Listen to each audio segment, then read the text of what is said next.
लो जी भराओ अस्सलाम वालेकुम सब दोस्तों को अस्सलाम वालेकुम। अज दिल कर रहा सी ते मैं क्या रहमान मिले शाह ते चलिए। ए देखो ये मिठाइयाँ भी बनाते हैं, ए देखो ए तुहानू खाना केड़ा प्यारा हलवा पिया, वाह जी वाह।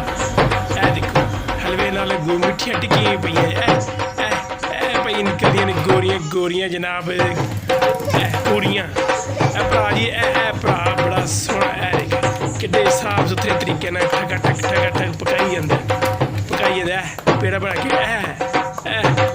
मज़ा आ गया, चस आ गई है। छोटे जे पेड़े किड्डी वड्डी पूरी बनाई ओ पई जांदी, ओए होए होए होए होए।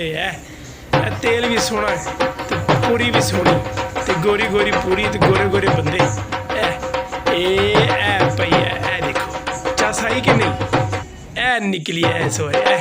एक होर खानी तेन, देखो चल भी काका होया शुरू बना पेड़ा ते बना दी पूरी।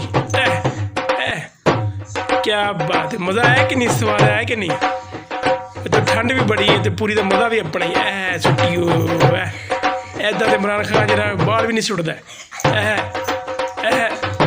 एडी गोरी गोरी पूरी है कि तुम हैरान ही हो जाओगे, खान दिल नहीं करेगा। किड्डी स्वादी, वाह जी वाह। भाई यार ने ए देखो किड्डियां गोरियां गोरियां पूरियां कदी देखियां ये, और तुम तो कदी लै कर यार सारियां ला दे, सारियां खानियां अज सारी दिल कर दिया चाचा। वे हलवा भी नाल देइए ओए, मिठियां पूरियां भी।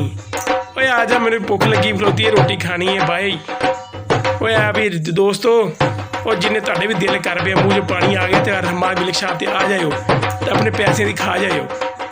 ठीक हो गया तो फिर मैनू भी सलाम अलैकुम करो, मैं जाके गर्मा गर्म तत्तियां पूरियां खावां ते अल्लाह हाफिज़।